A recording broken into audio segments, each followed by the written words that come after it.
not covered. If someone touches a covered area while learning or praying, should they immediately stop to wash their hands? Yes. Okay. So I said yes, but let's start from the beginning. Yes. So if she not married woman, so she's not obligated to cover her hair. So if she just touches her hair, there is no problem. She's not obligated to wash her hair. Only when she scratches the scalp, right? Yes, that's because that's where the sweat is, and we said that the sweat is impurity, right? So in this case, yes, we would need to go and wash our hands. So you must wash our hands only if we are learning or we need to say blessing or we're praying. But if we want to do laundry or take care of some other things, cooking, so you're not obligated to wash your hands. So this impurity only in relations to this holy things, but otherwise you're not obligated. Okay, so this place, this hair of the not married woman, is not considered to be like places that are usually covered.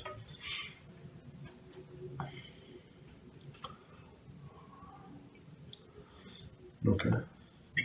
Yes, but for men, I think under the kippah, even if he wears kippah only from time to time, I think it's my personal opinion. I mean, I'm going from logic. It would be the places that is usually covered. Yes. Thank you, Rabbi. You're welcome. In regards to this, I was wondering, does a person has to wash his hands 3 times if he touches the ground or the floor? No. It does not have this impurity. Thank you very much, Rabbi. Mm-hmm. Shoes, yes, but not the ground.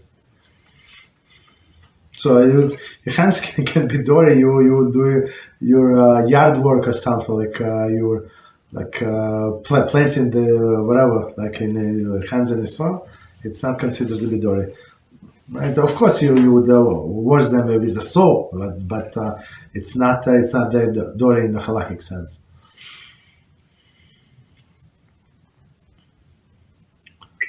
You're welcome. Next question. Should babies have 3 pacifiers according to what they ate? According for what they ate before. Thank you very much, Rabbi. So I was before we continue, I want to go back a little. So I think many people make a mistake about washing their hands from spiritually. If after they took a shower, as for that they did not go to the bathroom, they took shower. So after shower you have to wash your hands. If you plan on saying the blessing, some people like to drink a little after the shower or something. So right, so in this case you would need to wash your hands because you touched these covered parts. Yes, and I think some people just forget. Just because you took a shower for 50 minutes and you're absolutely clean does not mean that your hands, even though they're clean, you wash, of course, they're clean physically, but spiritually they not clean. Okay, that's the thing. So about the pacifiers again, about 3 pacifiers. Could you say it again, please?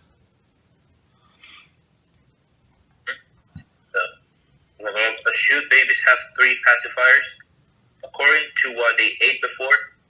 Very much, Rabbi. So I mean, it's depend on a baby. If they would not take different style of pacifiers, so you can have 3. Doesn't matter. Whatever makes them calm, basically, whatever works. There's no kind of any restriction. How many?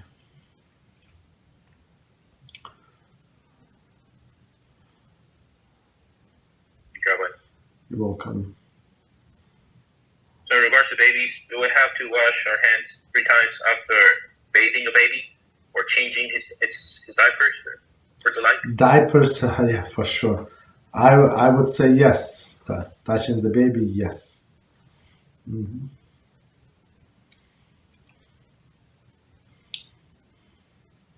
Again, if we're planning to pray or say blessing or study, if we're not, there is no such requirement.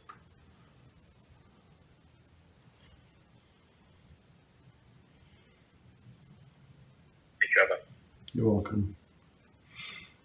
It says, for the love, if we touch a dog or a cat, or they touch us, do we have to wash our hands before learning or reading Torah?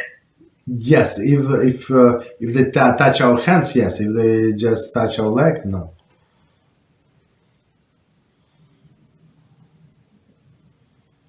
And it's very not appropriate to sleep. I mean, somebody just asked me just recently to sleep in one bed with a dog. Absolutely not, because there is certain impurity, and they some Chachamim say even to sleep in one room with a dog, it's not appropriate because of the impurity. So it's, of course they're going to cry, this and that. So one person pushing me. I said, "What do you want from me?" Well, I'm going to change the impurity that comes from the dog. What do you ask me? So I'm telling you, of course, is it absolutely forbidden? No, it's not absolutely forbidden. You can sleep in one room with a dog, but very not recommended.